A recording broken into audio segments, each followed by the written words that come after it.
Ambassador Thomas Kane had attended diplomatic receptions on 37 different worlds, but none had carried the weight of potential catastrophe quite like this one. The Galactic Peace Summit aboard Concordia Prime represented humanity's best hope for a lasting end to the Zephyrian Wars, and every conversation, every gesture, every diplomatic nicety could determine whether the ceasefire held or collapsed into renewed bloodshed. The main reception hall buzzed with the careful energy of beings who had been shooting at each other 6 months ago now attempting civilized discourse. Representatives from dozens of species moved through the space with the practiced caution of diplomats who understood that one misplaced word could reignite conflicts that had consumed entire star systems. At the center of it all moved Queen Lyra Seth of the Zephyrian Empire, her presence commanding attention from every delegate in the hall. Thomas had studied her files extensively, but seeing her in person was different from analyzing intelligence reports. She was tall even by Zephyrian standards, her silver-blue skin marked with the intricate patterns that denoted imperial bloodlines, her movements carrying the fluid grace that made her people such formidable warriors and, apparently, such effective diplomats. What struck Thomas most was not her obvious authority but the careful isolation that surrounded her. Other delegates approached with formal deference, spoke their scripted pleasantries, and withdrew to safe distances. Even among her own people, Queen Lyra Seth maintained the solitary bearing of someone who carried burdens too heavy to share. Thomas was reviewing his notes for the next day's negotiation sessions when movement in his peripheral vision caught his attention. A small figure had separated from the crowd near the refreshment area. A Zephyrian child, perhaps 5 years old by human standards, wandering with the aimless confusion of someone who had become completely lost. The child's distinctive features marked him as nobility: silver-blue skin that seemed to hold its own inner light, large violet eyes that held intelligence beyond his apparent years, and the elaborate ceremonial clothing that indicated high rank within Zephyrian society. But despite his obvious importance, he appeared to be alone, without the guards or attendants that would normally accompany a royal child. Thomas watched as the boy moved through the crowd of alien diplomats, clearly overwhelmed by the size and complexity of the gathering. When tears began to gather in the child's violet eyes, Thomas's protective instincts overrode diplomatic protocol. "Excuse me," he said softly, approaching the child with the careful movements he'd learned were less threatening to Zephyrian sensibilities. "Are you lost?" The boy looked up at him with surprise, taking in Thomas's human features with the frank curiosity of childhood. When Thomas repeated his question in basic Zephyrian, the child's expression brightened with relief. "I cannot find my guardians," the boy replied in accented but clear standard. "There are too many beings here, and they all look similar in their formal clothes." Thomas glanced around the reception hall, noting how the crowd of similarly dressed diplomats would indeed look confusing to a small child. "What's your name? I can help you find whoever you're looking for." "I am called Kalen," the boy said with the careful pronunciation that suggested formal tutoring in multiple languages. "And you are human, yes? I have read about your species but never spoken with one of you before." "I'm Thomas," he replied, offering a smile that transcended species barriers. "And yes, I'm human." "Have you really never met a human before?" "Mother says humans are our enemies," Kalen said matter-of-factly, then tilted his head with innocent curiosity. "But you do not seem very frightening." Thomas felt a pang at the child's casual reference to humans as enemies, even as he appreciated the boy's honest assessment. "Well, we're trying not to be enemies anymore. That's why we're all here talking instead of fighting." "That is good," Kalen said seriously. "Fighting makes Mother sad, and I do not like when she is sad." The simple statement revealed more about the psychological cost of the war than any intelligence brief Thomas had read. He guided Kalen to a quieter corner of the reception hall, away from the overwhelming crowd of diplomats. "Tell me about yourself, Kalen. What do you like to do when you're not attending diplomatic functions?" The boy's face lit up with enthusiasm. "I like to read about other worlds and other species. Mother has given me books about many different cultures, including yours." "Did you know that humans have over 4,000 different languages?" "I did know that," Thomas said, impressed by the child's knowledge. Do you speak any human languages besides Standard? A little Mandarin and some Spanish. My tutor says linguistic diversity is important for understanding different ways of thinking. Kalen paused, studying Thomas's face. Is it true that human families often include parents who are not related by blood? The question surprised Thomas with its sophistication. Yes, through adoption and marriage. We believe that love creates families, not just genetics. That is interesting, Kalen said thoughtfully. Zephyrian families are always blood relations. I had not considered that there might be other ways to form family bonds. Thomas found himself genuinely enjoying the conversation with this remarkably intelligent child. Kalen's questions revealed a mind eager to understand the universe beyond his own culture, and his innocent observations often cut straight to the heart of complex issues that diplomats spent days debating. Kalen, Thomas asked gently, where are your parents? Should we try to find them? Father died in the war, the boy said with the matter-of-fact acceptance of a child who had grown up with loss. Mother is here somewhere, but she is always very busy with important work. Thomas felt his heart clench at the casual way Kalen mentioned his father's death. This child had lost a parent to the same conflict that had brought them all here seeking peace. I'm sorry about your father, Thomas said quietly. Thank you, Kalen replied with dignity beyond his years. Mother says he died protecting our people, so I should be proud. But I think I would rather have him here to read stories with me. The honest emotion in the child's voice touched something deep in Thomas's chest. He found himself thinking about his own nephew back on Earth, about the importance of having adults who made time for stories and questions and the simple comfort of being understood. Would you like to sit down for a while? Thomas suggested, noting that Kalen looked tired from navigating the crowded reception. We can wait here until someone comes looking for you. Kalen nodded gratefully and settled beside Thomas on a nearby bench, his small frame relaxing for the first time since Thomas had noticed him. As they sat together watching the diplomatic gathering continue around them, Thomas realized he was experiencing something unprecedented in his career, a genuine personal connection that had nothing to do with politics or negotiations. Thomas, Kalen said softly, why did humans and Zephyrians fight each other? The adults never explain it in ways that make sense. Thomas considered how to answer such a complex question for a child who had lost his father to the conflict. Sometimes different groups of people misunderstand each other, and the misunderstanding grows into fear, and fear grows into fighting. But we're here now trying to understand each other better, so the fighting can stop.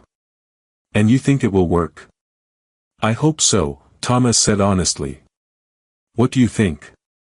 Kalen was quiet for a moment, his violet eyes studying the mixed crowd of human and Zephyrian diplomats.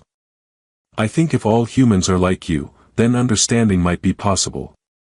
As they continued their conversation, Thomas became aware that their interaction was drawing attention from other delegates. Some watched with curiosity, others with concern, but all seemed fascinated by the sight of a human ambassador deep in conversation with a Zephyrian child who clearly belonged to the highest levels of their society. What Thomas didn't know was that among those watching was Queen Lyraseth herself, observing from across the hall as a human stranger showed her son the kind of patient attention and genuine interest that she struggled to provide between her duties as ruler and negotiator. And in that moment, something began that would transform not just the peace process, but the lives of everyone involved in ways that no diplomatic protocol could have predicted. Over the following hour, Thomas found himself completely absorbed in conversation with young Kalen, their discussion ranging from interstellar politics to children's games with the easy flow that marked genuine connection. The boy's intelligence continued to amaze him. Kalen asked questions that revealed not just curiosity but a sophisticated understanding of the complexities underlying the peace negotiations. Thomas, Kalen said as they watched a group of Centaurian delegates engaged in animated discussion, do you think different species can truly be friends, or do we just agree not to fight? The question was so perceptive that Thomas paused to consider his answer carefully. I think real friendship requires understanding, not just agreements. But understanding takes time and patience. Like we are doing now. Exactly like we are doing now. Kalen smiled, the first completely unguarded expression Thomas had seen from him. "I like talking with you. Most adults want to teach me things or tell me how to behave properly. You listen to what I think." "That's because what you think is interesting," Thomas replied honestly. "You see things that adults sometimes miss because we're too busy with complicated politics." As if summoned by their conversation about adults, a group of Zephyrian officials appeared at the edge of their quiet corner. Their expressions mixed relief with surprise as they took in the sight of the missing prince in deep conversation with a human diplomat. "Prince Kalen," the lead official said with the formal tone that suggested both respect and mild reproach, "your guardians have been searching for you throughout the station." Kalen's expression immediately shifted from open friendliness to the careful composure expected of Zephyrian royalty. "I apologize for causing concern. I became separated from my escort and was waiting here for assistance." The officials' attention turned to Thomas, their assessment clearly wondering whether the human had somehow engineered this encounter for political purposes. "Ambassador Kane," the leader said with diplomatic precision, "we appreciate your assistance with our prince." "It was entirely my pleasure," Thomas replied, rising to meet them at eye level. "Prince Kalen is remarkable company." Before the officials could respond, another presence entered their small group, one that made every Zephyrian present immediately straighten into formal postures of respect. Queen Lyraseth approached with the fluid grace that marked her species, but Thomas noticed her eyes were focused entirely on her son. "Kalen," she said, her voice carrying warmth that transcended the formal setting, "you concerned your guardians greatly." "I am sorry, mother," Kalen replied, but Thomas caught the way the boy's eyes lit up at seeing his parent. "I was talking with Ambassador Kane about friendship between species." Queen Lyraseth's gaze shifted to Thomas for the first time, and he found himself being evaluated by eyes that held depths of intelligence and experience that made him feel suddenly inadequate.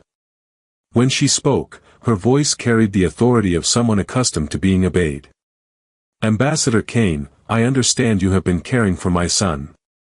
"Your Majesty," Thomas replied with the formal bow appropriate for Zephyrian royalty. Prince Kalen was temporarily separated from his escort. "I was honored to keep him company until you could be located." "And what did you discuss during this time?" The question felt like a test, and Thomas chose honesty over diplomacy. "Linguistics, family structures, the nature of friendship between different species, and whether real understanding is possible between people who have been enemies." Something shifted in Queen Lyraseth's expression, surprise, perhaps, or approval. "Those are weighty topics for a conversation with a child." "Prince Kalen asks weighty questions," Thomas replied. "He has a remarkable mind." Kalen looked between his mother and Thomas with the pleased expression of a child whose favorite adults were getting along. "Mother, Ambassador Kane knows 4 human languages and says that humans create families through love rather than just blood relations." "Does he indeed?" Queen Lyraseth's tone suggested genuine interest rather than mere politeness. "And what do you think of that concept?" "I think it is wise," Kalen said seriously. "Perhaps species could create families the same way." The innocent statement sent ripples of tension through the gathered officials, but Queen Lyraseth simply smiled at her son's idealism. "Perhaps they could, little prince. Though such families would require great understanding and patience." "Like friendship," Kalen said with the logic of childhood. "Ambassador Kane says friendship takes time and patience too." "Ambassador Kane appears to be a wise man," Queen Lyraseth said, her eyes meeting Thomas's with what might have been approval. "Perhaps we should allow him to return to his diplomatic duties while we return to ours." As the royal entourage prepared to leave, Kalen looked back at Thomas with obvious reluctance. "Will I see you again, Thomas?" "The summit continues for several more days," Thomas replied. "I'm sure our paths will cross again." "I hope so," Kalen said with the simple honesty that had characterized all their interactions. Queen Lyraseth paused in gathering her son to study Thomas one more time. "Ambassador Kane, I want to thank you for your kindness to Kalen. It is not common for adults to take such genuine interest in children's thoughts and questions. Your son is exceptional company, Your Majesty." Any adult who doesn't recognize that is missing an opportunity to learn something important. For the first time since their introduction, Queen Lyraseth smiled, not the formal expression of diplomatic courtesy, but genuine warmth that transformed her entire face. Indeed. Perhaps we shall have the opportunity to continue this conversation at another time. As the Zephyrian delegation departed, Thomas found himself watching until they disappeared into the crowd of diplomats. His brief encounter with Prince Kalen had affected him more deeply than he'd expected, awakening protective instincts and genuine affection that had nothing to do with political strategy. Over the following days, Thomas discovered that his prediction about their paths crossing again proved accurate. Kalen seemed to have developed an uncanny ability to find him during breaks in the formal proceedings, appearing at Thomas's side with questions about human culture or observations about the ongoing negotiations that were often more insightful than comments from seasoned diplomats. Their friendship deepened with each encounter. Thomas learned that Kalen spent most of his time with tutors and formal instructors, surrounded by adults who saw him primarily as the future emperor rather than as a curious child. The boy craved the kind of natural conversation and unconditional attention that Thomas provided almost instinctively. "Thomas," Kalen said during one of their informal conversations while watching the sunset through the station's observation windows, "do you have children of your own?" "No," Thomas replied. "I've been too focused on my career to think much about family." "That is sad," Kalen said with the directness of childhood. "You would be a good father. You listen and explain things without making me feel stupid for not knowing them already." The comment hit Thomas unexpectedly hard, making him realize how much he'd come to care about this remarkable child's well-being and happiness. "Thank you, Kalen. That means a great deal to me." "Mother works very hard," Kalen continued, his small face serious as he watched the stars while passed outside. "She loves me, but she is always worried about important things. Sometimes I think she forgets that I am still just a child who wants someone to read stories with." Thomas felt his heart ache for both the boy who needed more attention and the queen who clearly struggled to balance her duties as ruler with her love as a mother. "Have you told her that?" "She would not understand. Being emperor is more important than reading stories." "I don't think that's true," Thomas said gently. "Being a good emperor might require understanding what makes children happy and secure." As their conversation continued, Thomas became increasingly aware that his relationship with Kalen was developing into something that transcended diplomatic protocol. The boy had begun seeking him out not just for conversation but for comfort, for the simple reassurance of having an adult who prioritized his emotional needs over political necessities. What Thomas didn't know was that Queen Lyraseth had been observing these interactions with growing interest and a complexity of emotions she hadn't expected. Watching her son flourish under the attention of the human ambassador was creating feelings she wasn't prepared to examine too closely. But she was beginning to understand that sometimes the most important diplomatic breakthroughs happen not in formal negotiations, but in the simple human connections that reminded everyone involved why peace was worth pursuing in the first place. By the fourth day of the summit, Thomas had to admit that his relationship with Prince Kalen had become the most meaningful part of his diplomatic mission. While the formal negotiations proceeded with the careful pace of interstellar politics, his informal conversations with the young prince provided insights into Zephyrian culture that no intelligence briefing could have captured. "Thomas," Kalen said as they sat together in one of the station's quieter observation lounges, "may I ask you a personal question?"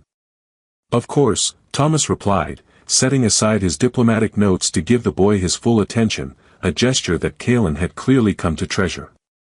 "What was your father like?" The question caught Thomas off guard with its directness and obvious importance to the child. "He was patient and kind, like your mother. He taught me that understanding different people was more important than proving I was right about things." "Did he read stories to you?" "Every night until I was probably too old to need it," Thomas said with a smile. "Why do you ask?" "I miss that," Kalen admitted quietly. "Father used to tell me stories about the old emperors and brave warriors. Since he died, no one tells stories anymore. Mother is too busy, and my tutors say stories are not educational enough for a future emperor." Thomas felt his protective instincts surge at the loneliness in the boy's voice. What if I told you a story sometime? Not about emperors or warriors, but about ordinary people who did extraordinary things. Kalen's eyes lit up with delight. You would do that? I would be honored to. Their conversation was interrupted by the arrival of Queen Lyra Seth, who approached their secluded corner with the graceful efficiency that characterized all her movements. Thomas noticed she looked tired, the weight of constant negotiations showing in the slight tension around her eyes. Kalen, she said gently, you have been absent from your educational sessions again. I am learning, Mother, Kalen replied with earnest conviction. Thomas teaches me about human culture and different ways of thinking about problems. Queen Lyra Seth's gaze shifted to Thomas, and he found himself being evaluated again by those intelligent amber eyes. Ambassador Kane, I hope my son is not interfering with your diplomatic duties. Not at all, Your Majesty. Our conversations help me understand Zephyrian perspectives better than any formal briefing. Thomas paused, then decided on honesty. And I enjoy his company. Prince Kalen has a remarkable mind and asks questions that make me think more clearly about complex issues. Such as? Today he asked why humans and Zephyrians couldn't simply agree to be friends rather than enemies.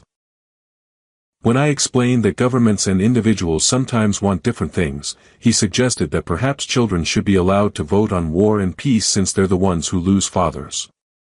Queen Lyra Seth's expression shifted to something Thomas couldn't quite read, surprise, perhaps, or pain.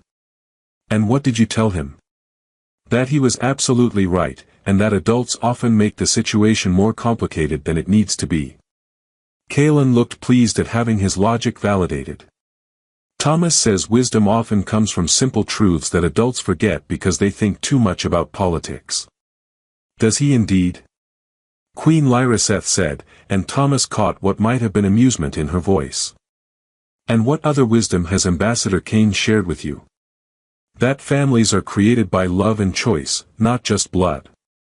That understanding someone different from you is more valuable than being right about them. And that stories are important because they help us understand what it means to be brave and kind. As Kalen recited these lessons with obvious pride, Thomas realized that their informal conversations had become a form of education that complemented rather than competed with the boys' formal instruction. But more than that, he was providing something that all the tutors and advisors couldn't, the simple attention and affection that every child needed. Mother, Kalen continued with the sudden intensity that marked his most important thoughts, may Thomas tell me a story tonight? He promised to share one about ordinary people doing extraordinary things. Queen Lyra Seth looked between her son's hopeful expression and Thomas's slightly embarrassed one. I believe Ambassador Kane has important diplomatic work to attend to in the evenings. Actually, Thomas said, surprising himself, I would be honored to tell Prince Kalen a story, if that would be acceptable to your majesty. You would take time from your duties for such a thing? Some duties are more important than others, Thomas replied, meeting her gaze directly. And some opportunities to make a difference in someone's life don't come along very often.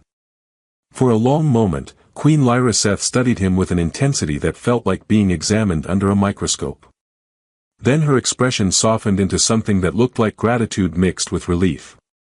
Very well. But perhaps I might listen as well. It has been some time since I heard a good story. That evening, Thomas found himself in the royal suite's common area, telling both Queen Lyra Seth and Prince Kalen the story of a young Earth girl who saved an entire village by convincing warring factions to share resources rather than fight over them. As he spoke, he noticed how Kalen hung on every word while his mother watched not just the story but her son's reaction to it. She was brave, Kalen said when the story ended. But she was also smart. She found a way for everyone to win. That's the best kind of bravery, Thomas agreed. The kind that makes things better for everyone. Will you tell another story tomorrow? Kalen asked hopefully. Thomas looked to Queen Lyra Seth for permission and found her nodding with what appeared to be genuine approval. If your mother agrees, I would be delighted to. After Kalen was escorted to his sleeping chambers by his attendants, Queen Lyra Seth remained in the common area with Thomas. The silence between them was comfortable rather than awkward, filled with shared understanding about the remarkable child they both cared for. "Ambassador Kane," she said finally, "I want you to know that I have been observing your interactions with my son." Thomas felt a flutter of concern. "I hope I haven't overstepped any cultural boundaries, Your Majesty." "On the contrary. You have given Kalen something that I struggle to provide. The simple pleasure of being treated as a child rather than a future emperor." Her voice carried a note of sadness that made Thomas's heart ache for her. "Since his father's death, I have been so focused on preparing him for the burdens he will inherit that I sometimes forget he is still just a boy who needs stories and laughter and adults who see him as more than his destiny." "He's a remarkable child," Thomas said quietly. "Intelligent, compassionate, curious about the world in ways that give me hope for the future." "He speaks of you constantly," Queen Lyra Seth admitted. "Your kindness has made an impression that I fear will be difficult to match when the summit ends and you return to your duties elsewhere." The reminder that their time together was temporary hit Thomas harder than he'd expected. Somewhere in the past few days, caring for Kalen had become more than casual kindness. It had awakened feelings he'd never experienced before, a protective love that transcended politics and species differences. "Perhaps," he said carefully, "there might be opportunities for continued contact. Cultural exchange programs, educational initiatives."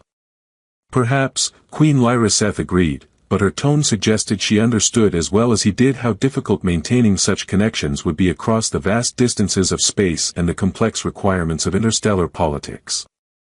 As Thomas returned to his own quarters that night, he found himself hoping that whatever agreements emerged from the summit would include provisions for the kind of ongoing relationship that would allow him to remain part of Kalen's life.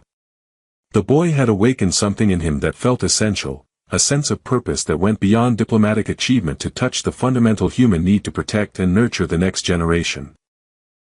What he didn't know was that Queen Lyra Seth was lying awake in her own chambers, wrestling with feelings she hadn't expected and wasn't sure she was prepared to examine. Watching Thomas with her son had revealed not just what Kalen was missing, but what she herself had lost in the isolation of absolute power. And in the quiet hours before dawn, both adults found themselves hoping that the connections being forged through a child's trust might prove strong enough to survive the complex realities of interstellar politics. The final ceremony of the Galactic Peace Summit was designed to be a celebration of diplomatic achievement and a symbol of hope for the future. Representatives from dozens of species gathered in Concordia Prime's Grand Assembly Hall, their ceremonial attire creating a spectacular display of galactic diversity united in common purpose. Thomas stood with the human delegation, watching as Queen Lyra Seth prepared to deliver the keynote address that would formally conclude the negotiations. The peace accords had been signed, trade agreements established, and cultural exchange programs approved. By any measure, the summit had been a resounding success. But Thomas found his attention focused not on the political achievements but on young Prince Kalen, who sat in the royal section looking pale and uncomfortable. The boy had recovered from the fever that had kept him confined to quarters for 2 days, but he still seemed fragile, overwhelmed by the formal ceremony and the crowd of alien dignitaries. The final ceremony of the Galactic Peace Summit was designed to be a celebration of diplomatic achievement and a symbol of hope for the future. Representatives from dozens of species gathered in Concordia Prime's Grand Assembly Hall, their ceremonial attire creating a spectacular display of galactic diversity united in common purpose. Thomas stood with the human delegation, watching as Queen Lyra Seth prepared to deliver the keynote address that would formally conclude the negotiations. The peace accords had been signed, trade agreements established, and cultural exchange programs approved. By any measure, the summit had been a resounding success. But Thomas found his attention focused not on the political achievements but on young Prince Kalen, who sat in the royal section looking pale and uncomfortable. The boy had recovered from the fever that had kept him confined to quarters for 2 days, but he still seemed fragile, overwhelmed by the formal ceremony and the crowd of alien dignitaries. As Queen Lyra Seth began her address, speaking eloquently about the new era of cooperation between their species, Thomas noticed Kalen growing increasingly restless. The child's violet eyes darted around the assembly hall with obvious anxiety, and his small hands gripped the arms of his ceremonial chair with white-knuckled tension. Today marks not just the end of conflict, but the beginning of understanding, Queen Lyraseth continued, her voice carrying clearly through the hall's amplification systems. We have learned that peace requires more than the absence of war. It requires the presence of genuine connection between peoples who choose to see similarities rather than differences. The words were beautiful and appropriate, but Thomas could see that Kalen was struggling with the formal atmosphere and overwhelming attention. When the boy's breathing became rapid and shallow, signs of the panic attacks that sometimes affected children in overwhelming situations, Thomas made a decision that prioritized a child's welfare over diplomatic protocol. He quietly stepped away from the human delegation and began moving toward the royal section, his movement careful and unobtrusive to avoid disrupting the ceremony. But Kalen's sharp eyes spotted him immediately, and the relief that flooded the boy's face was visible even from a distance. Queen Lyraseth continued her address, unaware of the small drama unfolding in the audience. The bonds we forge today will be tested by time and circumstance, but they are built on foundations stronger than treaties or trade agreements. They are built on the recognition that we share more than we divide, that understanding transcends species, and that the future belongs to those brave enough to choose cooperation over conquest. As she spoke these words, Kalen suddenly broke away from his royal guards. The child, overwhelmed by emotion and seeking the security that Thomas represented, ran across the assembly hall toward the human ambassador. His movement was so unexpected that even the experienced guards were caught off balance, unable to intercept him without creating a greater disruption. Thomas caught the running child in his arms, feeling Kalen's small body trembling with relief and residual anxiety. In that moment, surrounded by hundreds of dignitaries and broadcast throughout the galaxy, something happened that no diplomatic protocol had anticipated.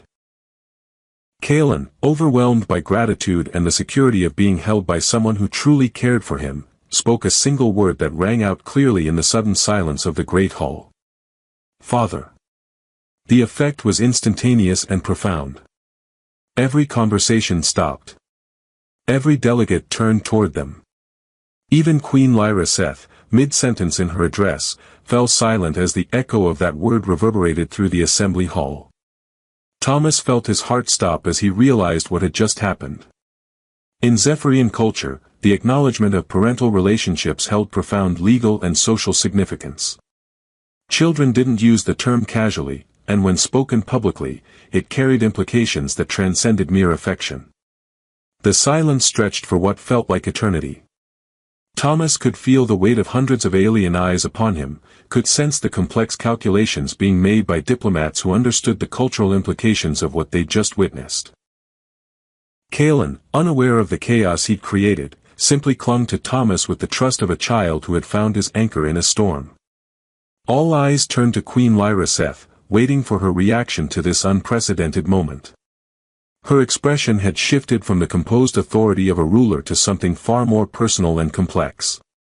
Thomas saw surprise there, yes, but also something deeper, recognition, perhaps, or acceptance of a truth she'd been avoiding.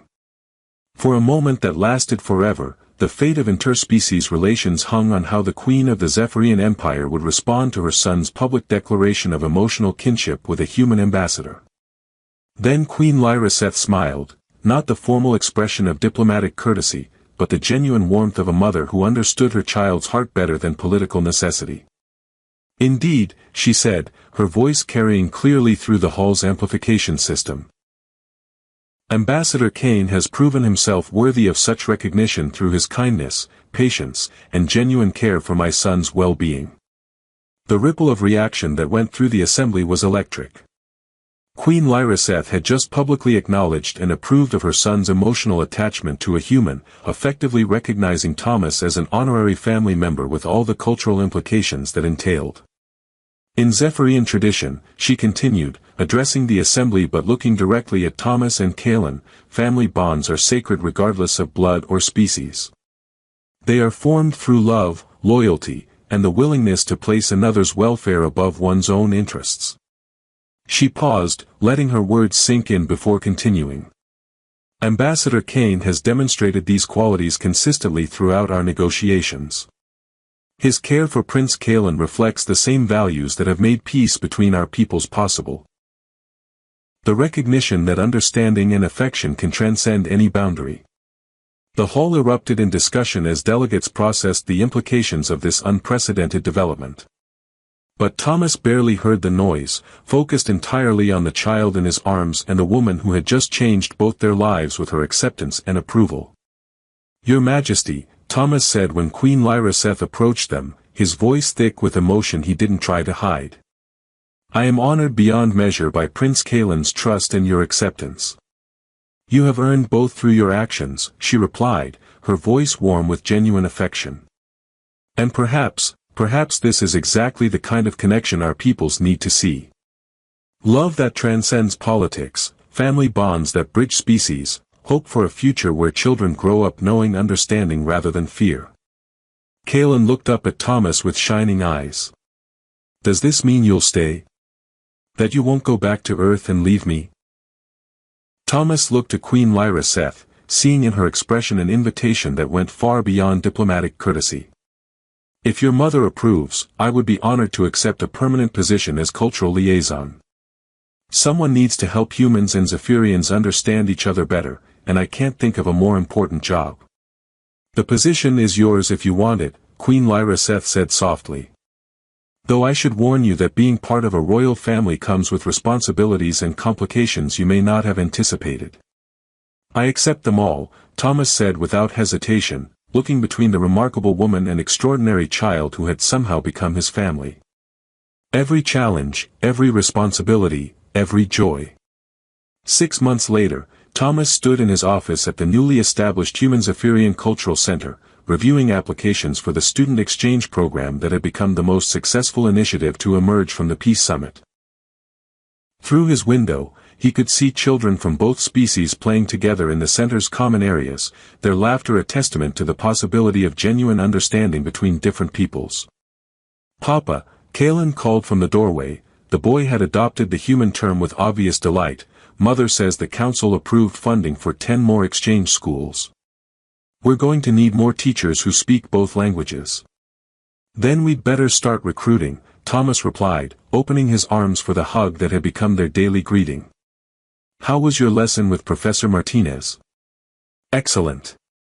I can now curse in Spanish almost as well as you can," Kalen said with mischievous pride.